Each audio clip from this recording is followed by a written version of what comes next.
नमस्कार। कभी सोचा है कि जो दुनिया हम अपनी आंखों से रोज देखते हैं, क्या वही पूरी सच्चाई है या फिर इस दिखने वाली दुनिया के पीछे भी कुछ और है?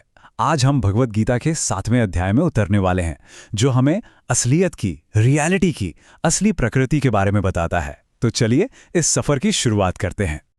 हमारी आज की पूरी बातचीत इस एक बहुत ही सरल लेकिन गहरे सवाल से शुरू होती है। क्या किसी चीज के बारे में सब कुछ जान लेना और उसे सच में अनुभव करना एक ही बात है? मतलब हम सबने प्यार के बारे में पढ़ा है, सुना है, फिल्में देखी हैं, पर क्या वो एहसास प्यार में होने जैसा ही है? नहीं ना। यही सवाल इस पूरे अध्याय को समझने की चाबी है। तो इसी सवाल का जवाब देने के लिए गीता हमें सबसे पहले एक बहुत जरूरी फर्क समझाती है।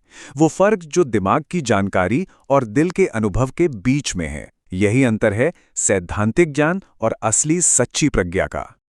इस अध्याय में भगवान कृष्ण अर्जुन से वादा करते हैं कि वो उन्हें दोनों तरह का ज्ञान देंगे। पहला है ज्ञान। सोचिए, ये किसी बहुत ही स्वादिष्ट डिश की रेसिपी पढ़ने जैसा है। इसमें सारी जानकारी है, सारे सिद्धांत हैं। और दूसरा है विज्ञान। ये उस डिश को असल में चखने जैसा है, उसके स्वाद को महसूस करना। मतलब ये उस थ्योरी का पर्सनल एक्सपीरियंस है। और जब ये दोनों मिल जाते हैं ना, तो उसे कहते हैं पराविद्या, या कहें तो कंप्लीट स्पिरिचुअल इंसाइट।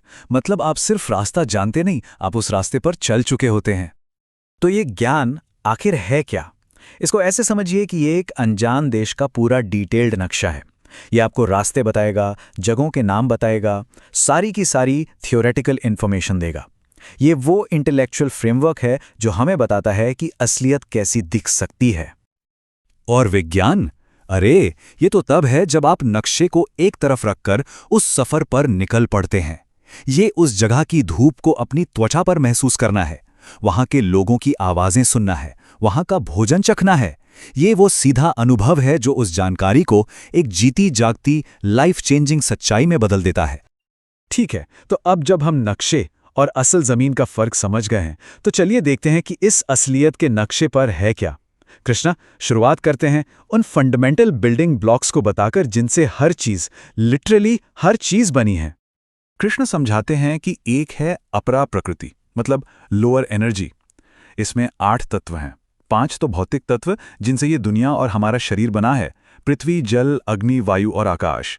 और इसके साथ ही हमारा मन, हमारी बुद्धि और हमारा अहंकार। बेसिकली ये रियलिटी का वो फिजिकल और मेंटल हार्डवेयर है जिसे हम हर दिन अनुभव करते हैं। पर एक मिनट, सोचने वाली बात तो ये है कि इस हार्डवेयर को चलाता कौन है? इस बेजान पदार्थ में, इस मैटर में जान कौन डालता है? हमारे शरीर, मन और बुद्धि के पीछे जो चेतना है, वो कहां से आती है? और यहीं पर कृष्ण अपनी परा प्रकृति यानी हायर एनर्जी का रहस्य खोलते हैं। अगर ये भौतिक दुनिया हार्डवेयर है, तो परा प्रकृति वो सॉफ्टवेयर है जो इसे चलाता है। ये वो लाइफ फोर्स है, वो प्योर कॉन्शियसनेस जो न केवल इस भौतिक ब्रह्मांड को सस्टेन करती है, बल्कि हर जीवित प्राणी का असली सार है। कृष्ण का ये कहना इस बात को बिल्कुल साफ कर देता है।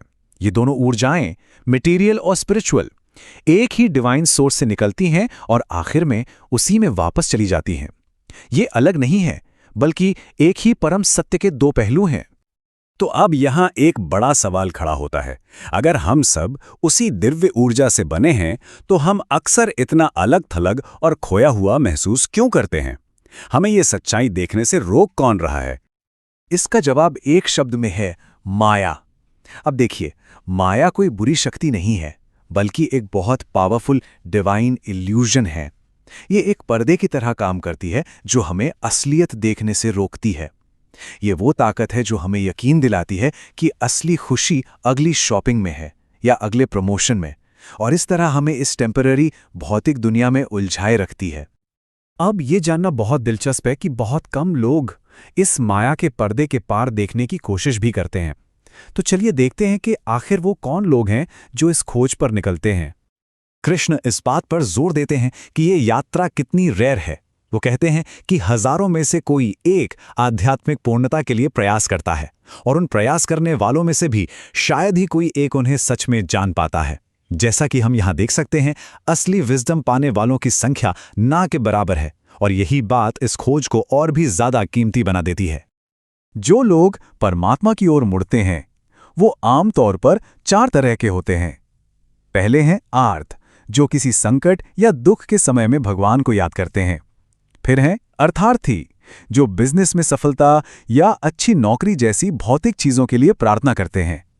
तीसरे हैं जिज्ञासु, जो फिलोसॉफिकल एक्सप्लोरर्स की तरह हैं, बस सच को समझना चाहते हैं।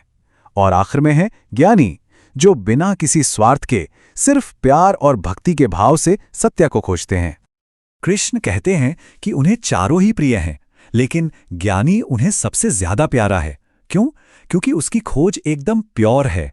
वो कुछ मांग नहीं रहा, उसका लक्ष्य कुछ पाना नहीं, बल्कि खुद सत्य हो जाना है। वो ज्ञान को ही अपना अंतिम लक्ष्य मानता है। तो फिर इस माया के पर्दे को भेद कर ज्ञानी बना कैसे जाए? हम इस आध्यात्मिक यात्रा की मंजिल तक पहुंचे कैसे? कृष्ण एक सीधा रास्ता दिखाते हैं। पहला कदम, पर्दे को भेदना और ये समझना कि हम सिर्फ ये शरीर और मन नहीं हैं, हम इससे कहीं ज्यादा हैं। दूसरा, अपनी सारी एनर्जी और फोकस को उस हायर ट्रूथ को समझने में लगा देना। और तीसरा, जो सबसे जरूरी है, समर्पण करना। मतलब ये भ्रम छोड़ देना कि सब कुछ हमारे कंट्रोल में है और अपने आप को, अपने कर्मों को एक उच्च दिव्य शक्ति को सौंप देना। तो यहां पर सबसे महत्वपूर्ण बात यह है कि शरणागति या टोटल सरेंडर ही माया के इस महासागर को पार करने की चाबी है। ये अपने अहंकार को गलाने और उस परम सत्य का अनुभव करने का सबसे सीधा रास्ता है। तो अध्याय 7 की ये यात्रा हमें एक बहुत गहरे सवाल पर सोचने के लिए छोड़ जाती है। अगर असलियत के 2 हिस्से हैं, पदार्थ और चेतना, मैटर और स्पिरिट, दिखने वाला और ना दिखने वाला, तो हम हर रोज अपनी ज्यादातर ऊर्जा, अपना ध्यान और अपना दिल किस हिस्से में इन्वेस्ट कर रहे हैं?